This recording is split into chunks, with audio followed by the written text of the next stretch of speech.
Cellar. Several interesting things to talk about tonight. And first thing I'll lead off is this might be the very last one where it starts with me gawping into the camera. I've seen what Zach and Jim have put together for an opening intro thingy, and I think you'll enjoy it. I certainly did when they showed it to me. So, several interesting things to dwell on tonight. Let's see where we're going to start. We'll talk about, I got a comment from someone who's catching up their ways back, and I was talking about Gary Con. And they kind of affirmed what I said about that. And that is that, well, the way they put it exactly, I made the observation many years back that Gary Con is an especially bad place to be a bad human, given the unusually high ratio of otherwise good humans in attendance, who also have former or current job descriptions that boil down to close with, engage, and destroy the enemy at close range. It also means it's exceptionally safe for anyone, even remotely tolerable, all at no extra charge. And that's very true. That's an endorsement that I'll give you. Gary Con retains, on purpose, a vibe of we're all here to have a good time together. Oh, you forgot your stuff over on that table. Don't worry, when you come back 45 minutes later, it'll still be there. Or somebody will be walking around looking for you to give it back to you. There's never been any rude, beer-soaked, nasty occurrences that I'm aware of. What goes on in the lodges and the other places, I've heard there's some great parties that go on, but it's never anything that infringes on anybody else's enjoyment of the con. So, and then one of my dear fans told me not to sell myself short. I always look about average haggard. I'm not sure what average haggard is, but okay, I'll take average. Let's see. I got a lot of interesting things to talk about here.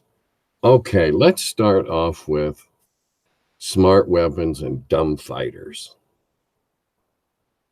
And we're going to go back all the way to the very beginning of how we used to handle this up in Lake Geneva, and how I handled it in Carbondale for a while when Gary and I were conversing and comparing notes. Smart sword with an intelligence. And I don't recall the exact percentage chance of getting a sword this smart. I'm not sure. I know that there was nothing about smart swords in the first 3 books, so it's either something that came up in Greyhawk or Blackmoor. And essentially, yeah, a smart weapon. You know, we think of swords because we think of Stormbringer and swords, you know, like that have purposes. And so, let's see, I got to get this formula right. When you have a smart weapon, you roll 3 6s for its ego and 3 6s for its intelligence. And when you add those two together, that's its personality, strength of personality, if you will. With the fighter, they add their charisma, their intelligence, and their level. And that's their personality strength. Now, let's think about a couple things here. Number one, an intelligent weapon with a high ego and a high intelligence can be a game buster, can be a campaign wrecker, and it can also be a quick trip to a character death. This is all, you know, very possible that this can happen. Who usually finds and uses magic weapons, okay? You never knew it was intelligent right away. Never. It was always just understood, and this is probably stems from Gary's table. It was always understood that a intelligent weapon was crafty and smart enough not to reveal itself right away. So unless it's really stupid, 9, 8 or less on its intelligence roll. It's going to be, if it's 10 or higher, it's going to be intelligent. It's going to know to check the lay of the land, so to speak. And if it's really intelligent, it's going to be very crafty, because now the ego comes into effect. And if you got anything with an ego over 12, you're going to have some personality clashes. And then let's look at the other side of what fighters usually are. Intelligence is kind of a dump stat in fighters. If you're playing strict, 6 sets of dice, roll them up, arrange them, that's you. Intelligence is often a dump stat. Sometimes wisdom isn't all that good either. Charisma, lots of people, they got a 9, 8, 9, 10. They don't know what to do with it. They dump it into charisma. So you see the potential right here for some really interesting conflicts between the weapon and the wielder.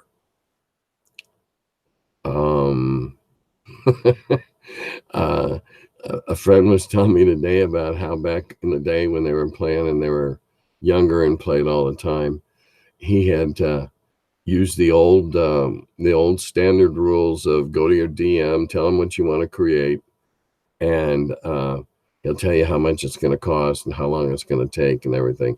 And so he went to his DM and he told him he wanted to create this sword that had these, amazing powers.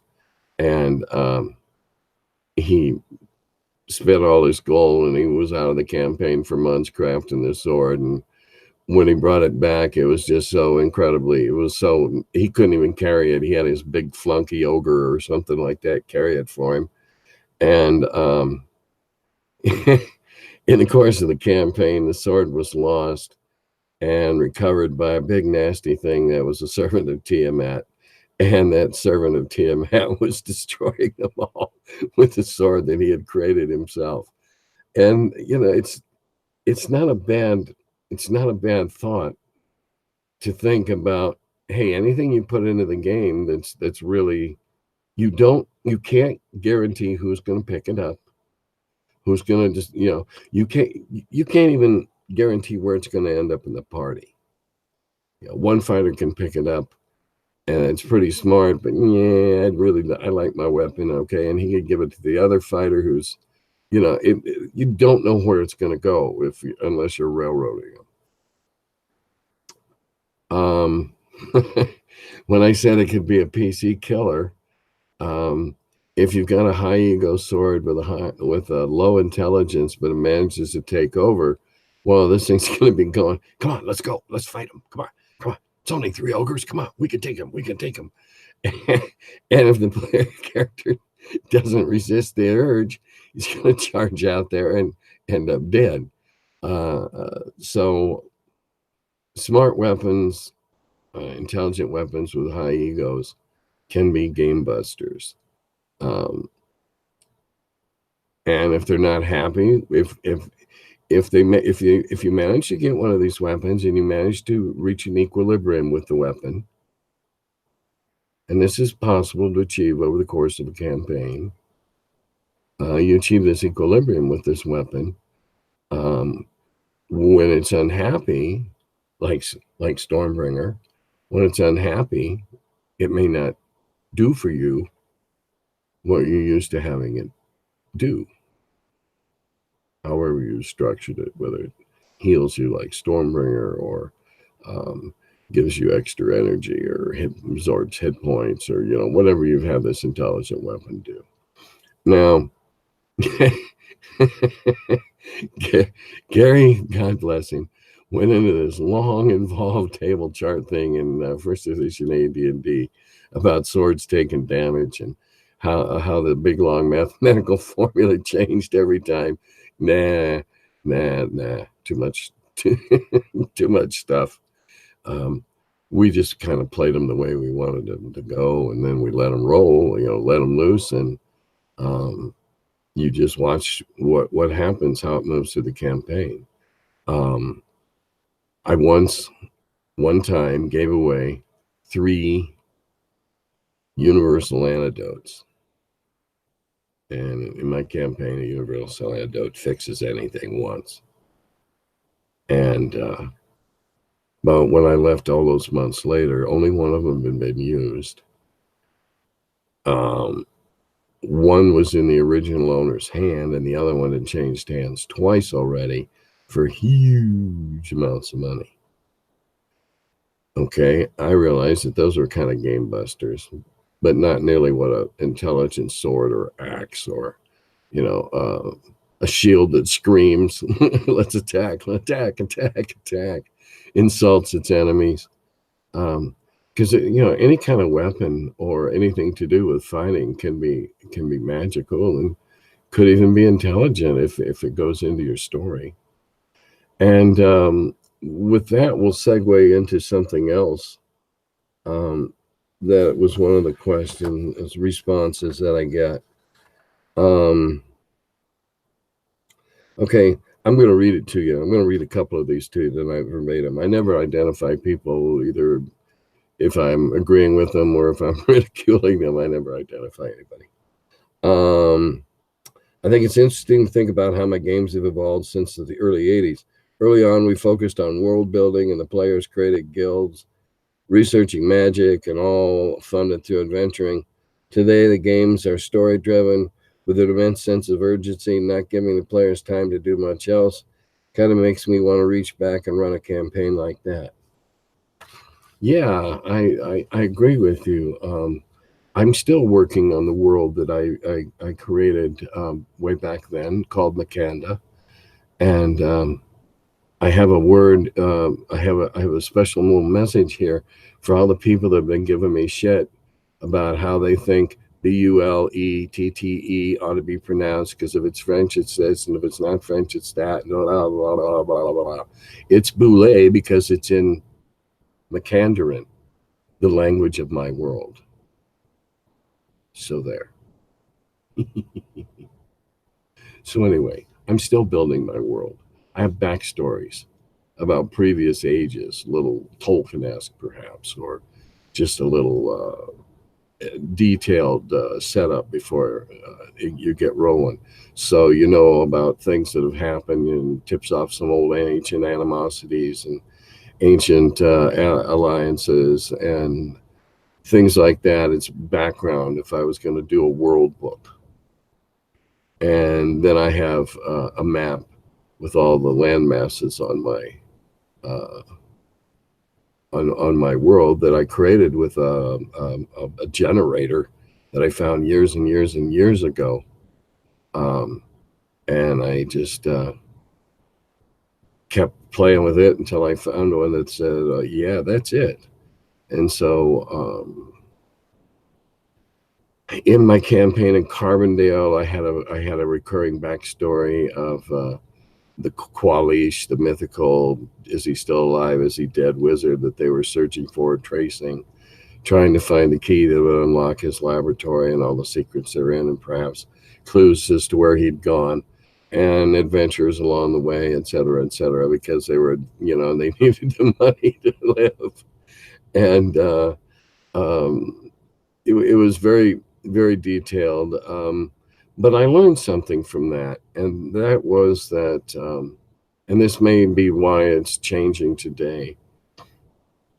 I have an entire world. I have explanations of why there are animosities between certain races on certain land masses. I have a story of the cataclysmic, all the things that happened previously, and now mankind's starting to make their comeback, if you will.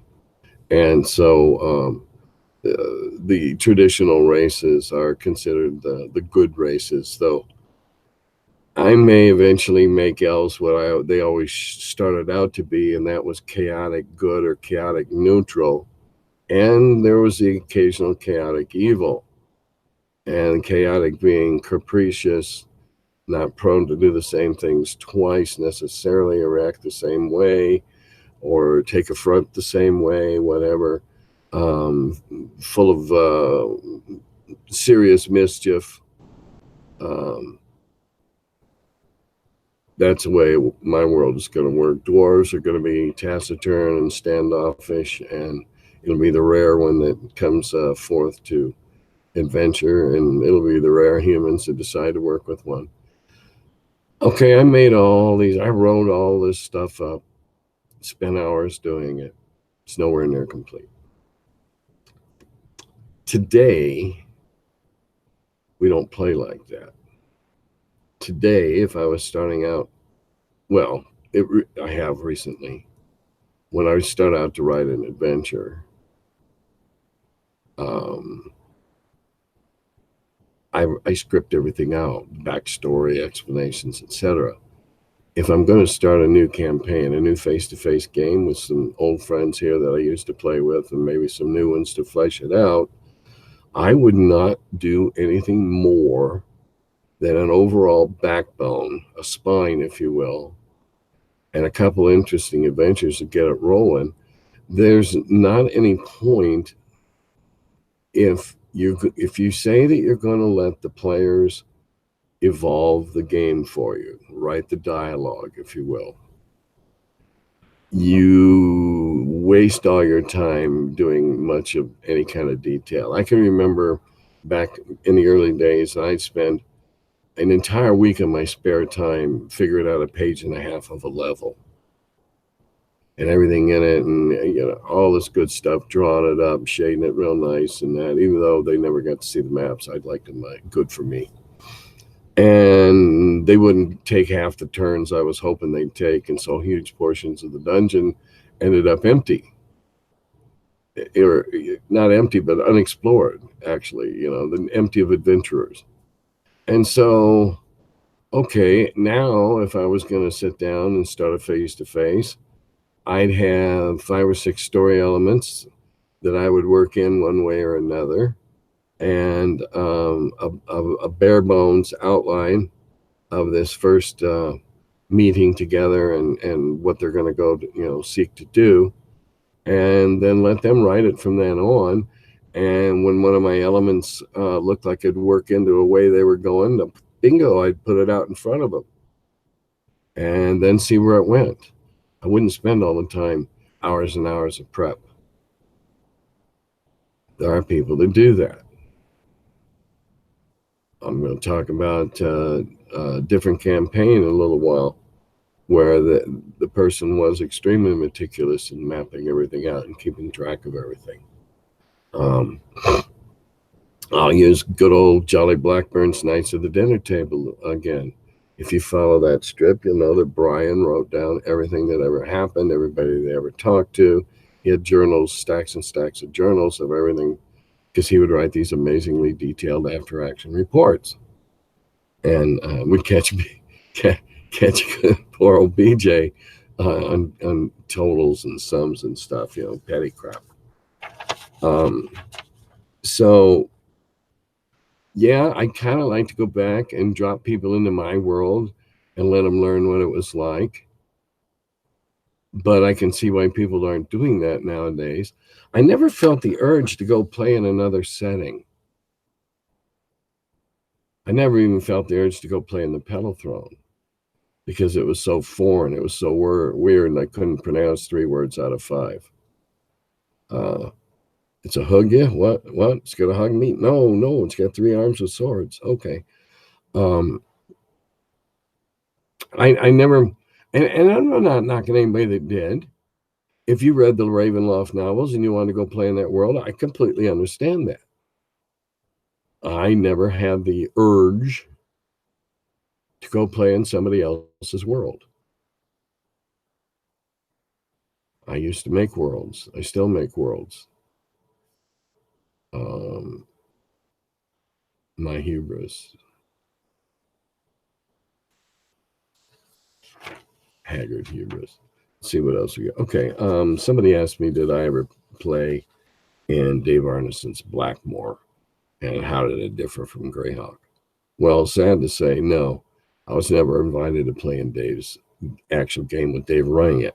However, I have seen enough of his stuff, enough of his manuscripts, and all the notes that I had to work out of to create Blackmoor, to tell you that he was very meticulously detailed. That probably comes, I would say, it comes from the fact that he's an old diplomacy player, and diplomacy players wrote down everything that happened. They played by mail, so they kept extensive diaries or journals or logs or whatever. And his original campaigns were miniatures games that had continuity to them. So he kept very meticulous records in that regard. His details on the Temple of the Frog were very structured and thought out, and required very little tweaking on my part. More grammar than anything. Is instead of was, or silly stuff like that. So no, I didn't play in it, but I have the feeling that if you didn't take good notes, you weren't going to try and bluff Dave. Oh yeah, man, don't you remember? I got that big gem. I don't think you were going to bluff Dave like that.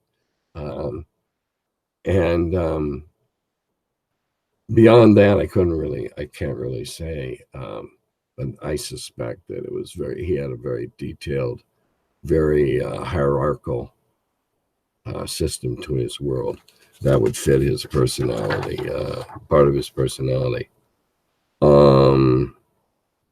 Let's see. All right, here's one I got to read. Bear with me, it's a long one. I have long suggested the birthing and growing pains of D&D and TSR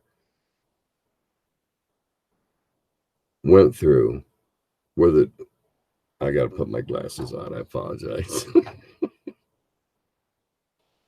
And this is worded somewhat interestingly. I have long suggested the birthing and growing pains D&D and TSR went through were due to computers and attendant concepts being in their infancy.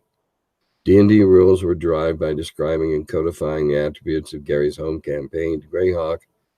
In computing terms, the object instance, Greyhawk, was a reflection of a class, fantasy world building, or D&D. If computing and programming had been more advanced than the language and concepts necessary to understand that one had to first define a class and all its attributes before one could create instances of that class, i.e., every campaign is different. We see this in Tim's own campaigns, where right off the bat, Tim states he did not use all the Greyhawk Gygax rules because those rules were attributes of the instance Greyhawk, not the class D&D. For example, XP and gold. I think I understand where this guy's going. He sounds like he writes technical papers. D&D sprang out of miniatures. Miniatures had already quantified and scaled out the actions of potential actions. They were very often very complex, very detailed. They had combat, stuff like that, mass combat generally, because skirmish gaming wasn't even known back then. Chainmail changed that, and Featherstone changed that, and other people changed. Other people were involved too. It wasn't something solely that TSR did or Gary. Miniatures were bound by rules and coda, and role-playing stepped right into that morass of charts, tables, rules, and coda. Yeah, computers weren't around. We did all this on typewriters with carbon paper and blue pencils for editing, and hot wax and X-Acto knives to lay these books out and all that. Yeah, we were primitive. We weren't Gutenberg, but compared to what you can do on Photoshop or whatever, and any of the Adobe suite, What you can do now is you can make a magazine on your computer.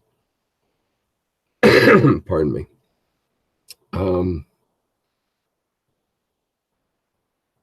Yeah. I guess what this guy is saying, we recognized in the supplements. We kept finding more things that were left out that other people were seeing that perhaps we hadn't seen or hadn't thought necessary or hadn't thought interesting or even, whatever. Yeah, the only toward the end of my time there, we had a TRS 80, I think, that played some stupid word game. Turn left, nothing. It was no graphics whatsoever, and I wasn't. I didn't want to play word games. I wanted to see something, or I wanted to play something. So the early stuff didn't impress me at all. And keep in mind that the ideal that we had espoused right up to that time was that these are suggestions; they're not written in stone. You feel free to bend them as you like. And so I never thought that you ought to go up a level just because you got lucky and found a horde. Now, that idea became set because I was still adhering to the charts and tables. And if I got a stupid result, I didn't know enough not to do it. All right, they were greenhorn mistakes, but I learned to realize that fantastical charger, no matter what the odds were against rolling it up, only being guarded by 4 bugbears, is a game changer. So we mature as DMs and realize that the charts are suggestions and guidelines. Just that, suggestions and guidelines. So yeah, now if you were working all these concepts on a computer, you have a much easier job than we did, certainly. Let's see what else we got. Environmental effects. Interesting topic. I like it. I have used it. If you are a DM that likes to keep track of rations and water, you're going to love the desert because you'll drive them nuts trying to find water from oasis to oasis. But as a good DM, you should have water somewhere they could possibly find. I have an unpublished huge adventure called Onto the Devil's Skillet, all about this long, involved thing in the desert and oasis to oasis. And there is water, and I'm not going to send them out into the desert with no hope of water or anything like that. That's stupid. They'd be dumb to go. And you can only take so many donkeys carrying so many barrels full of water. You got to do something. That's where that spell produce water comes in real handy. And of course you can do all in the desert. You can have armor chafing from the sand. You can have extreme discomfort from the heat. All of these things you can tweak their skills, their stats. They're just they're to hit is lower because of their lack of less strength. Depending upon how you deal with what being hit actually means.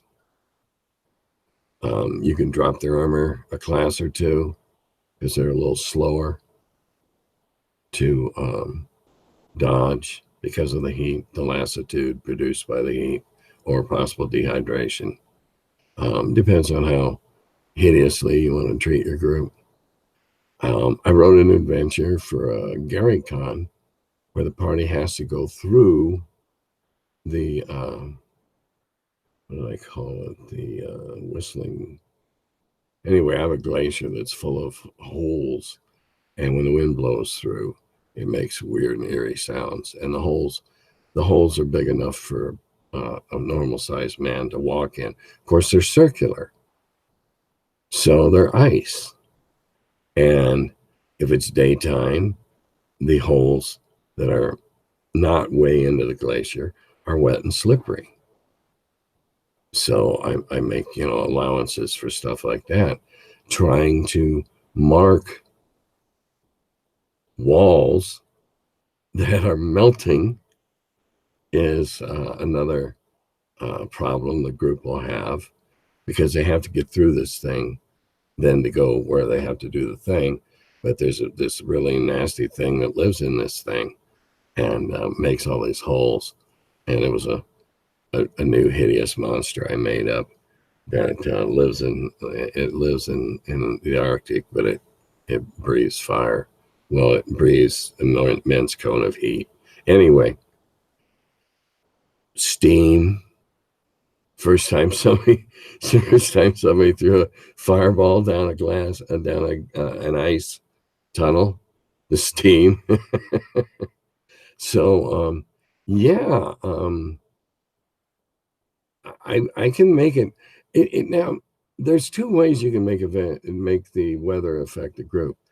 In the larger sense, when you're traveling, you can make travel through the snowy mountains much more hazardous. The outdoor adventure can be affected greatly by weather, greatly, in the grosser or in the more minor, the outdoor part. Now, indoors can also do the same. When you go underground, it's automatically going to get cooler. So everybody wants to be underground in the desert. People just want to be warm in the cold.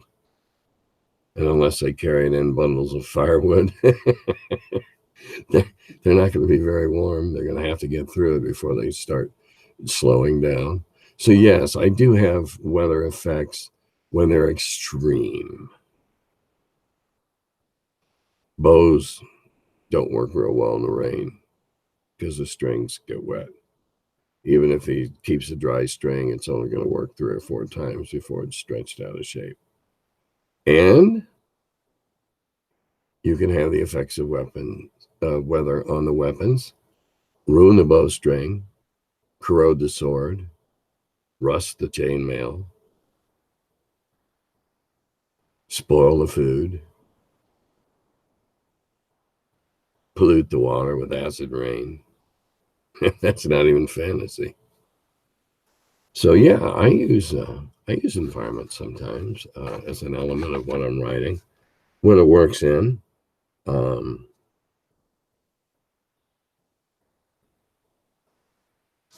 Let's see what else we had to talk about. Geezle, that might be the end. Is that the end of the list? I think it is. Well, we're almost at 1,200 subscribers. So if you're watching this and you haven't subscribed yet, you need 5 more to hit 1,200. Not that that's going to do anything great. Next week, maybe have the new header thing, intro up on this. I'll have to learn how to make it. What else is coming up? Game Hole Con in November, Sin City Con in October. You should look it up. Come check it out. And I guess that's it for tonight. So keep rolling. Roll high.